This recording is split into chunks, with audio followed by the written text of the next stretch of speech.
We kick off our Spotlight series in Florida this week with a focus on how the rippling economic downturn has affected attitudes toward government. One of the most visible signs of distress, Florida ranks third in the nation in the number of home foreclosures. NewsHour economics correspondent Paul Salmon reports on winners and losers, the people who've lost their homes and the buyers who are snapping them up. The story is part of his ongoing reporting on making sense of financial news.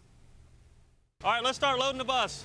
The Foreclosures Are Us tour in Cape Coral on southern Florida's west coast, ground zero of the state's spectacular real estate crash.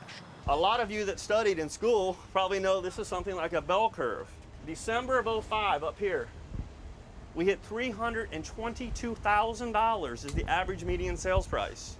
Since December '05, it came straight down. For the entire last year, we've been hovering at a leveling off of between $85,000 and $90,000 over the entire last year.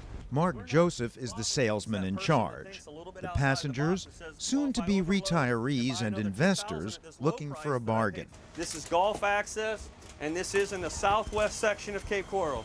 And I'll tell you all about it when we get in the house. Please watch your step exiting. First house on the Gulf of Mexico, built in 2006, sold within months for $491,000. It's back on the market for $261,000. That's 53 cents on the last mortgage price. Feel free to walk around. Free they felt, walk around they did. And English investor Louis Janes, at least, liked what he saw at a discount of nearly 50%. This looks in a lot better condition than a lot of the places I've seen. So how many places do you have in England? Mid-20s. I'm looking to buy some places over here now because it's better weather, and I think there's a lot of opportunity. So if you're questioning if it's the right time to buy, it is definitely the right time to buy. You need to look at the numbers, look at the stats, and for those of you that like numbers, numbers don't lie. Proof is right here. Front page of the real estate section. Rental market red hot, guys. I'm not making this stuff up. You can rent your house out. On tour, it's easy to forget the grim reality, however. Behind many a bargain, a backstory of despair. Jason Welsh is a golf pro originally from Pennsylvania. And this is the living area here.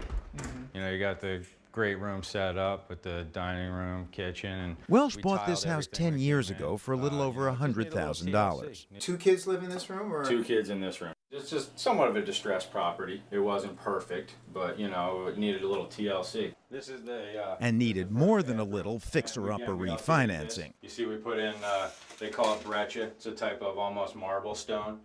5 years ago, his equity in the home up several $100,000. Welsh put in the pool. Been an utter joy. Like I said, it was a major undertaking. Cost? That was right around $42,000 for the pool and the cage. Pushing the total mortgage to $240,000. Soon after, the Cape Coral market began to sink like a stone. And how much can you get for the house at this point? The comparables, 100, maybe 120 at most, you know.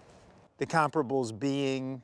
This one here sold a little less than a year ago for about $55,000. That one sold maybe 8 months ago for around $104. And the one right here in front of us is empty. There's nobody in there. Welsh says he stopped making payments 6 months ago and has tried to renegotiate his mortgage, offering $150,000. The bank said no. Instead, the house will sell to someone else via foreclosure or a short sale, which won't hurt Welsh's credit as much. But the price will be far less than Welsh is offering. I call, I try and get help. They just say I don't qualify, and they're willing to sell it to somebody else for $100,000 out from underneath me. Distressed sellers, bottom-fishing buyers, with federal subsidies no less, for properties now owned by government agencies like Fannie Mae. That particular home, because it's Fannie Mae, if you were to buy something right now, you're actually able to ask for up to 3.5% concessions.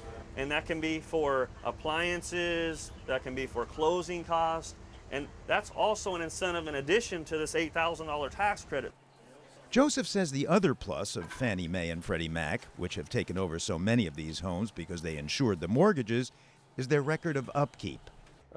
This particular one is owned by Freddie Mac. They want their pools blue, they want the power on, and they want the utilities on. 85 to 90% of the other lenders, they just want to churn and burn, and they don't care about the green pool. If it's a government-owned property, they would like to see new carpet in the house. They would like to see the house painted because we're targeting owner-occupants. Craig and Linda Robinson hail from Illinois. We're going to retire in 2 years, and we're looking for something to come here part-time. Snowbirds. Snowbirds. Yes, Are we old enough to be snowbirds? we are. Okay.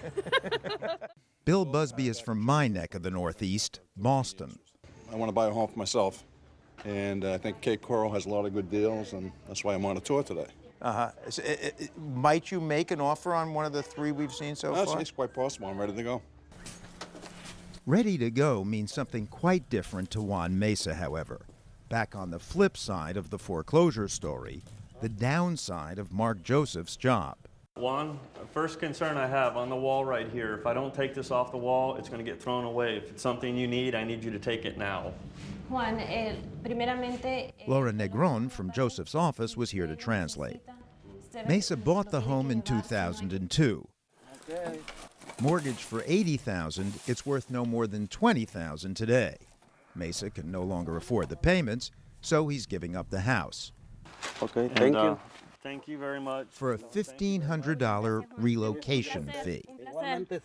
Important that he finishes the rest of the backyard. This is the part of the job that's tough. It's very tough. The end result is the man just lost his house after 7 or 8 years of paying, and somebody new is going to come in and pay $20,000 or $30,000 for it when he might have stayed if they would have offered him that deal. Instead, Mesa will now be renting a room. He's paying $300 a month. Would that cover a $20,000 purchase? Yes, it would. Absolutely. While Mesa rounded up his last possessions, we asked Laura Negron how she felt.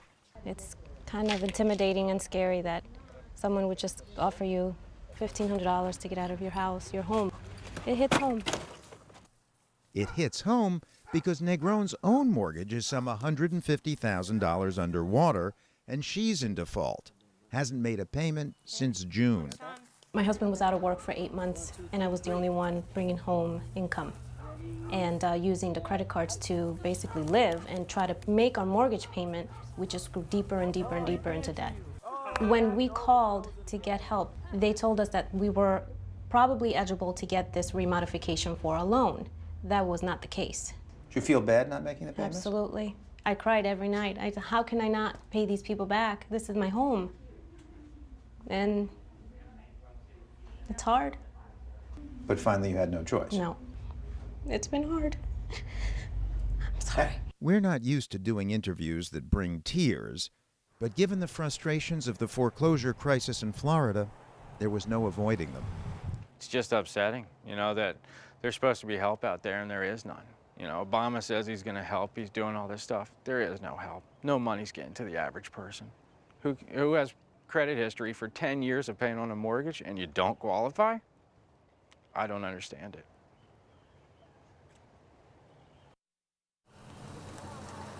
The administration has announced a new plan to help underwater homeowners, encouraging those who hold their mortgages to write down the principal due.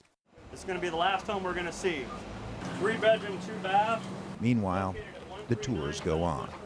It is listed for $76,900, making it 38 cents on the last sales price. This has been on the market 1 day. This house will go fast. To an investor, perhaps, or a savvy snowbird, but not to the person who paid $204,500 in 2005 and used to call it home.